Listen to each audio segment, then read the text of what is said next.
Many of us these days talk about our spiritual practice. Practice is the key word because faith has gone out of fashion. The heart of the problem with all of that is, how do you keep your practice vibrant, alive, moving forward, ever fresh and ever new, without it getting stale and dull and just something that you do out of rote recitation? For us, that's where the five powers come in. An idea that we borrowed from Buddhism that has really helped us to understand exactly how we can keep our faith and practice strong and keep us energized for all of the work that we are called to do. Let's talk about the five powers as we walk together down creation's paths.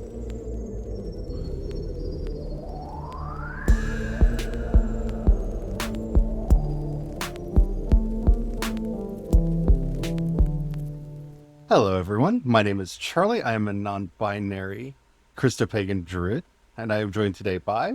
Hi, I'm Brian. I am a Christopagan Druid and a mischief maker. And also my husband. We are going to be talking today about the cornerstone of what has enlivened our faith and practice and really helped us to have a vibrant spiritual life more than anything else. Before we get into that, I'd like to ask you all, if you haven't already, please like, subscribe, follow, whatever the terminology is on whatever app that you're listening to us on. We are providing discussions on new topics here on Creation's Path every Monday through Friday for you, and you don't want to miss any of the things that we're digging in on. There's a lot of juicy content here. Please like and subscribe. And if you want to keep up with everything we're doing, head over to creationspath.com and subscribe to our newsletter there. Thank you so much. Let's get on with the content. What are the five powers? The five powers are something that are intrinsic to Buddhism. There are many lists of qualities that help you achieve an awakening, help you get to enlightenment. The five powers are one of those lists. The way I like to do things and trying to bring it into our Druid tradition is to write a triad, something to meditate on, to give us something to chew on. The triad that I wrote for the five powers is 3 shields forged through the 5 strengths: the root of wise faith, the flaming sword of mindfulness, the focusing light of wisdom. The 5 powers are faith, effort, mindfulness, concentration, and wisdom. Each one builds on the one that follows. In a round robin, wisdom builds faith, and the cycle continues again. And these are the strengths that empower us to get things done, to do the things that we want to do.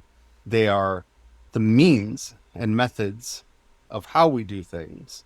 And they are the motivation and energy that carries us through step by step. They really are the heart of our spiritual practice. Let's start with the first one, which is in so many ways the most controversial topic that you have in spirituality right now. That's faith.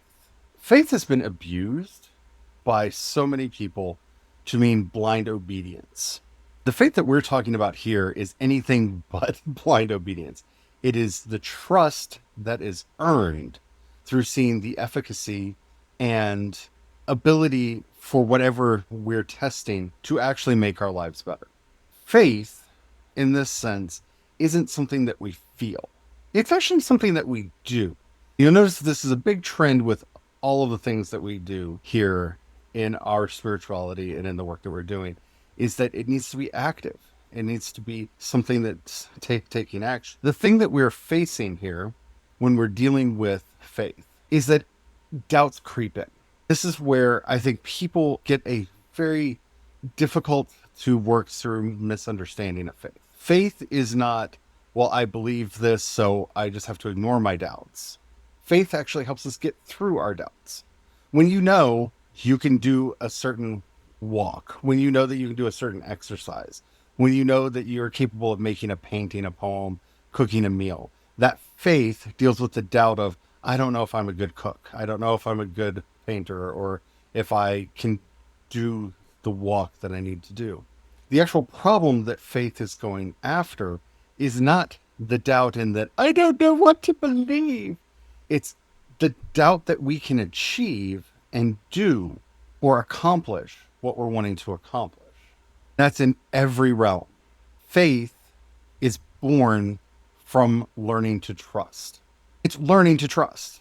We test everything and hold to that which is true, as the Apostle Paul taught us. We don't just have faith because, well, somebody told us to. We have faith because we've come to rely on, if I do this, that happens.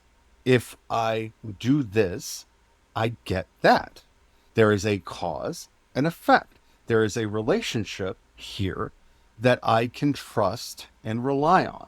In the simplest way, I have proved that I can walk across a room and go up a flight of stairs or down a flight of stairs. I proved this, so I have faith that I'm going to cross the room and travel those stairs safely and be all right. I mean, that really is what it is in the most simplest of terms. I proved it over and over again. It doesn't mean that I'm always going to cross the room without stumbling or falling or anything like that. I'm not always going to make it up and down the stairs without falling. But I have faith because I proved over and over again that I can do it. That's a very different kind of faith than the one we're usually called to pick up. Usually we're just told accept it, Yeah. not test it.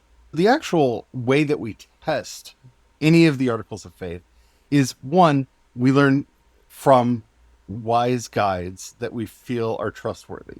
That is our initial little bit of wisdom that feeds our faith. Well, this source that I have found to be trustworthy says that this might be a worthwhile practice, thing to do, thing to know.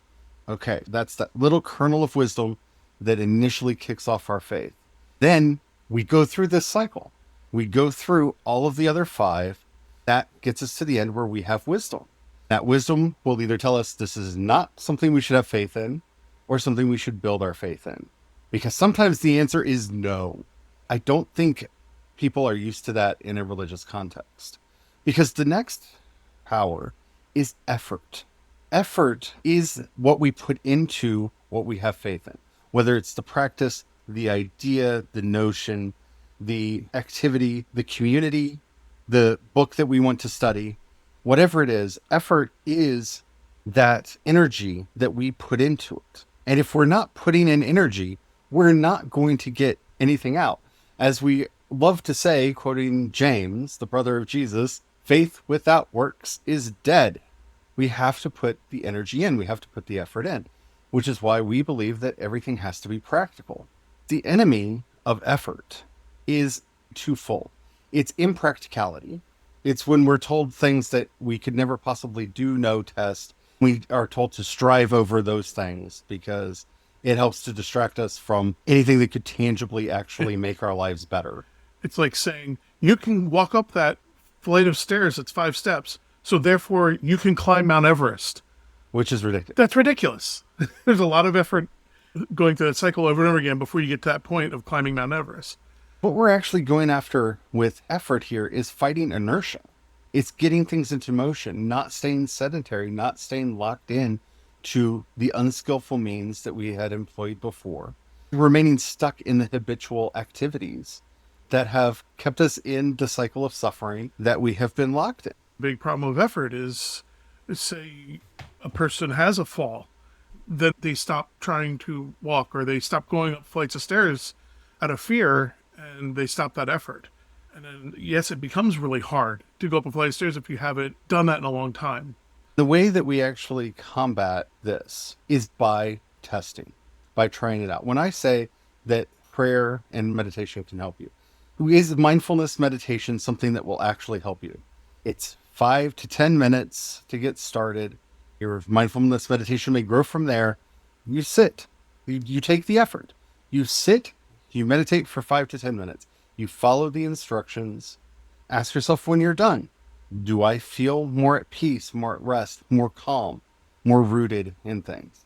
I'll tell you right now, this is something that a lot of people don't want to say. Mindfulness meditation is not for everyone. Some people need to do other forms of meditation to get to mindfulness. Sometimes that's walking meditation. Sometimes that's writing meditation. Sometimes that's just being in nature and just welcoming in the joy and awe of the surroundings that are there. Just sitting doesn't help everyone. There are no one-size-fits-all solutions in spirituality. So we test, we see. we look, we put in the effort. We'll never know if mindfulness will work for us if we don't try mindfulness. Sometimes it's just taking those small steps, building yourself back up. I had to recover from a bad injury that left me sedentary for almost a year. I couldn't do as much of the physical activity that I used to do before, but I had to just do that effort, just little bits. You employ effort through applying effort. It sounds so simple. It sounds almost silly to say it, but a lot of us stay in our head. When we talk about magic, when we talk about faith, our love of nature, our interconnectedness with all things, we stay in our head and we don't actually go out there. When I say commune with the trees, I mean commune with the trees. Go out there, sit with the tree, listen to its leaves, listen to the creak of the bark in the wood as it's moving in the wind. Take time, get to know it. Maybe dig deeper into your imaginal experiences with it and have a conversation with the tree and listen to what it is saying back to you. You have to actually do it. It's doing it. They flow one into the other. It's having that faith that you can do it, and doing it gives you that faith. Remembering that, once again, that effort, you need to be reasonable in that. Like in my recovery, I had to stop myself. I kept trying to do too much, and I kept losing faith that I could do it because I kept flaring those injuries back up. And it was like, no, I have to do just a little bit of effort over time, giving myself just a little bit to build that faith back up, flowing one back into the other. And with that faith, this flight of stairs is not as hard because now I can do that and I'm not going to get all winded because I did a little bit of steps every day, just a little bit. You learn to be mindful. I learned to be mindful. Because mindfulness is not just a feeling. I feel like spirituality really likes to turn everything into feelings and get it out of the realm of action and practicality. It's easier to sell feelings than it is to get people excited about doing the work that spirituality really is. Mindfulness is that awareness we have of the present now. It's staying in this present now and being able to deal with the truth of what is happening right now. Is this thing really helping you? I remember talking with a friend of mine who was struggling with her mindfulness meditation. The problem was she didn't need meditation at that time. She just needed to sit and catch her breath. She was running so hard, working so hard at all of the tasks that she was doing that she honestly didn't have the energy to meditate. We found the actual problem that she needed to solve first. You need to be taking better care of yourself. You need to be taking those times to sit and relax. Once you have that energy stored up, then you can go and try to be more mindful about what's going on and develop that mindfulness practice that will help you see when you are falling out. Mindfulness takes us away from, I love this word, and we really need to bring it more into English usage, but heedlessness, where we run headlong into something without paying attention to what is actually going on around us. I chuckle because I think of yesterday talking about the call of Awen and that inspiration. So often I'll get hit, zapped, struck by that lightning of inspiration, and I'll just as the saying around here goes, Brian does stuff. I'll just go and do things. But it's heedlessness. It often leads to future problems. That mindfulness helps to discern, which is another problem with mindfulness, is discerning, not judging. So often we cast judgment on a thing. It's good or it's bad. Discernment is actually a step later in the process. Mindfulness is just cataloging what is now. We do often mix them together, creating further problems for ourselves. Mindfulness is simply being present with the truth in front of you right now. We talk about truth a lot. We talk about Firna a lot because that is the heart of the Druidic practice, is being there face to face with the truth as it is, working in harmony with nature to make a better, more just, peaceful, compassionate, and healed world. About being honest with ourselves, with that truth as well. Mindfulness is one of the best ways to key in to that truth because we're not judging things. We're not getting distracted in how we feel about things. Real mindfulness doesn't bring in our feelings or anything else. That's why we do sitting practice. Our thoughts are going to keep racing through our minds. We learn not to have attachment to them so that we can just observe the feelings that we're having, the sensations in our body, the thoughts that are moving through our head. We're just noting them. We're just letting them pass by. We need to be able to discern later, but we cannot have that discernment if we don't first have the evidence and we don't have a firm understanding of what is going on in the present. Just take a moment, sitting, observing, accepting what is as it is. Without attachment, Without and if we're going to yeah. take action on it later, Yeah. but we need to know what it is Yeah. now. This is why a lot of practitioners recommend that you keep a journal. You've done a practice, you have implemented an idea. How do you feel? Write it down. Write it down immediately. Write down your first impressions and go back to it. How do you feel now? How is the lasting effect over time? Are you seeing it unfold into better and better things? Is it starting to cause problems? Writing it down for a lot of us helps us see those trends that we can get distracted from. That's really what those journals are when they say, okay, we're going to teach you Druidry. Because every book of Druidry starts with, so get yourself a journal so you can write down your experiences. And most books of spirituality either do or should have that included as well.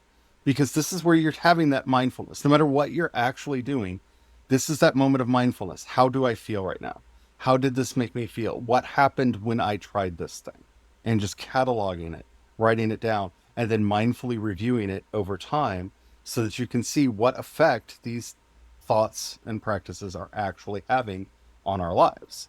Mindfulness feeds concentration. Concentration is, in so many ways, the hardest thing to talk about. It is literally that, but it's not the way you're thinking about it. When we think about concentration, at least for me, I go back to when I was in school and my teachers would say, you need to concentrate. Yeah. Concentrate. They Yeah. snap their Focus. fingers. Oh, yeah, there is some of that. There is some of that. This is the concentration that leads to insight. This is the concentration where we are able to block out extraneous noise. This is why it is fed by mindfulness. Because we, in mindfulness, started cataloging everything. We become aware of and noting what is a part of our current moment, what is happening in the now. Concentration helps us to weed out those distractions that really do keep us from digging in deep into any of the thoughts that we're wrestling with, any of the practices we're trying to bring in. Yes, my nose starts itching every time I meditate. That's a correlation, not a causation. I am not allergic to meditation. It's because my body is trying to give sensations because I am getting more focused on my interiority and the world around me. And it's like, I'm still here. I'm still here. Scratch your nose. Scratch your nose. Your eyebrow is itchy. Scratch it. Scratch it. Hey, hey, hey, don't forget about me. That's because it's afraid.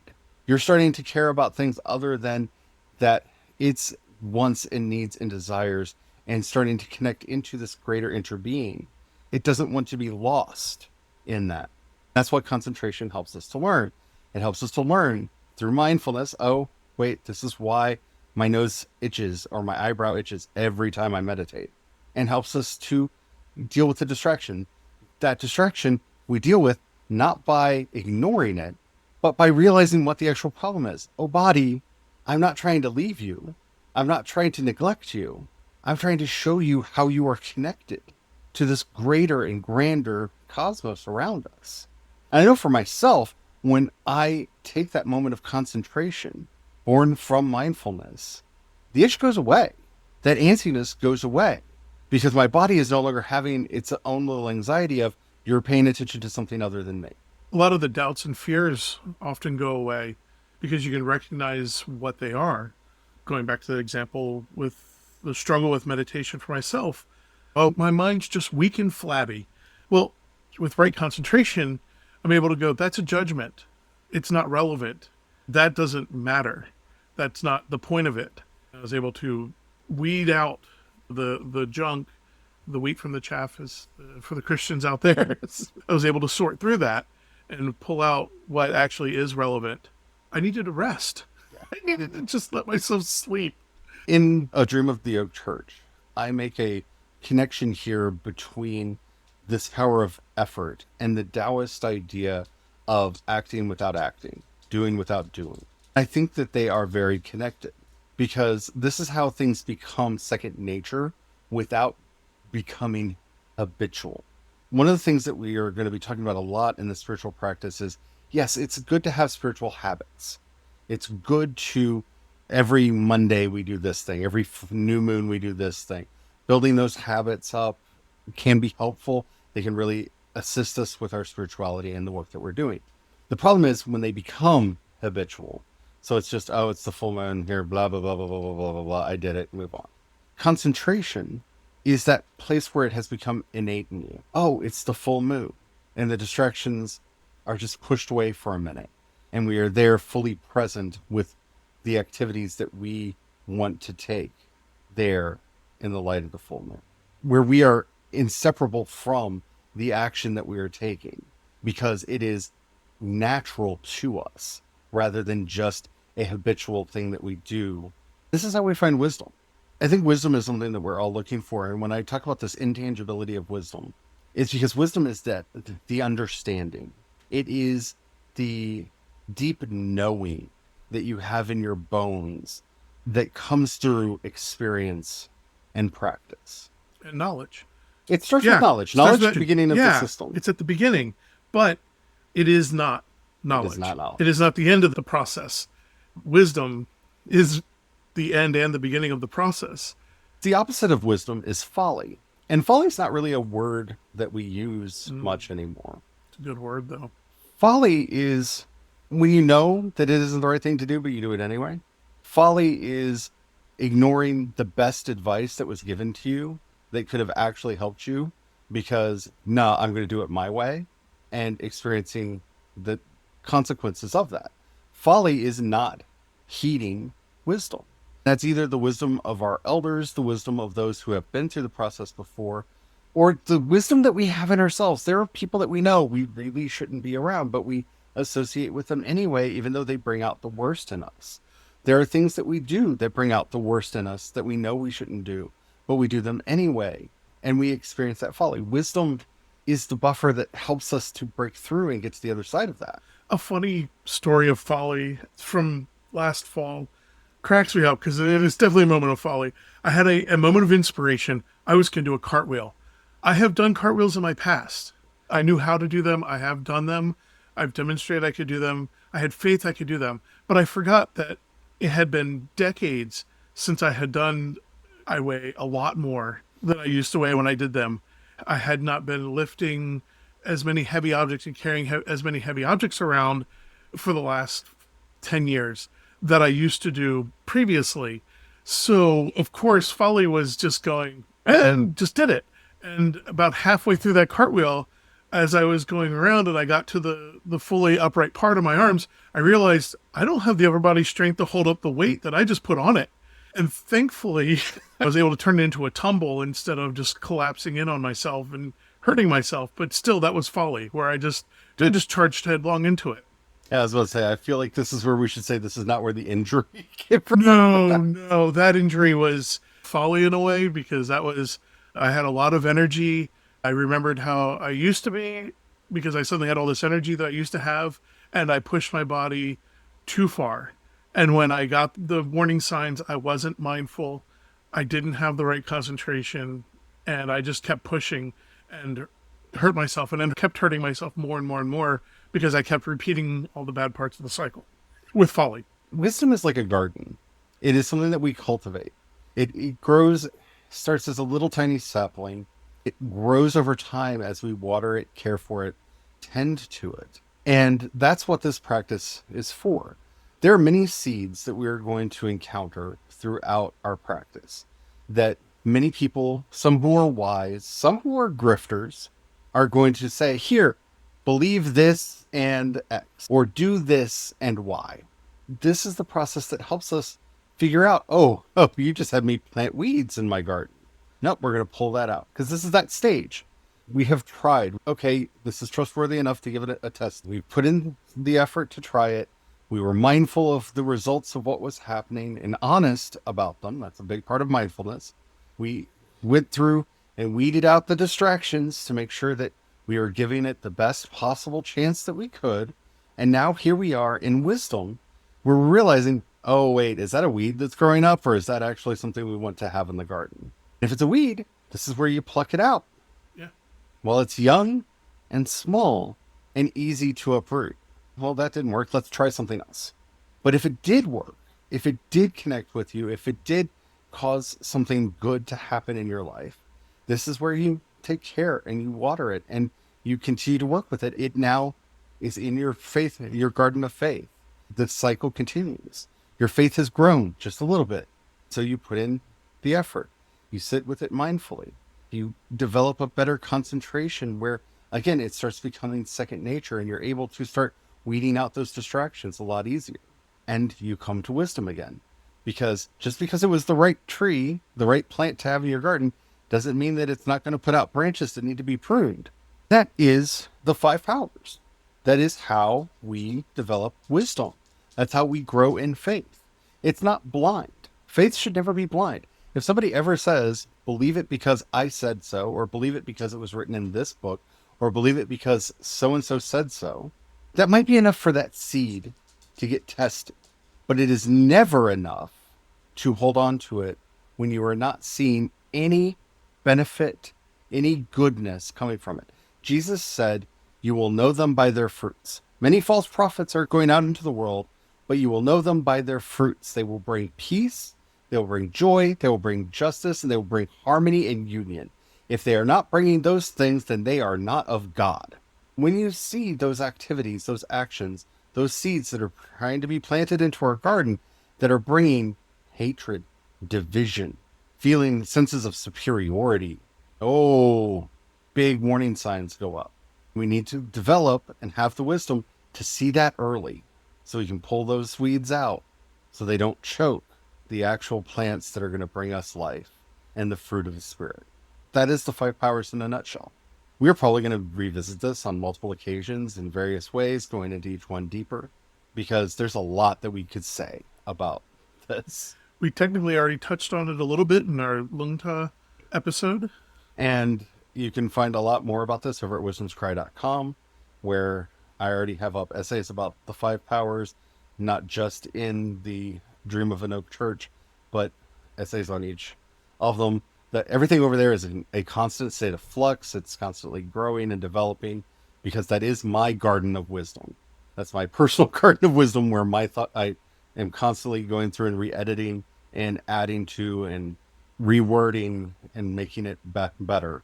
And I wanted to share that for all of y'all so that it could hopefully help you too. If you have any questions or comments or want to tell us about your experience either with the five powers or how you deal with enacting your spiritual life, you can either leave us a comment if you're on YouTube or Spotify right there, and we'll get a notification and be able to see it and respond. Or you can head over to creationspast.com, click on the chat, and you can talk to us there. Anywhere else, if there's a chat, if there's a comment below, they don't notify us, we won't know about it. You can still leave the comment there and then go put it over on creationspast.com, but we will not see if you just put it in anywhere other than Spotify or YouTube or creationspast.com. Copy and paste is an amazing tool. It is. And while you're there, if you have any money that you can cast our way, you can sign up for a membership. That helps us to keep the power on, helps us keep food on the table, and helps us keep a roof over our heads. It is not, as I like to say, giving to the Lord. It is just helping us to do this and bring this content to you all on a regular and timely basis. You can also support us over on Patreon and Ko-fi. I am Cia Dorset on both of those, and that supports everything I do, from the music to the writing to everything else. Thank you so much for listening. I hope this has meant something to you. If it has, please share it with others. Help us to get the message out, because that is the only way that we're going to get to the bright future that we all want to see together. So as always, as we end, may the power of the one life flow through you and help your spiritual engine to burn clean and bright, to give you the energy that you need as you practice the five powers in your own life. Amen. Amen.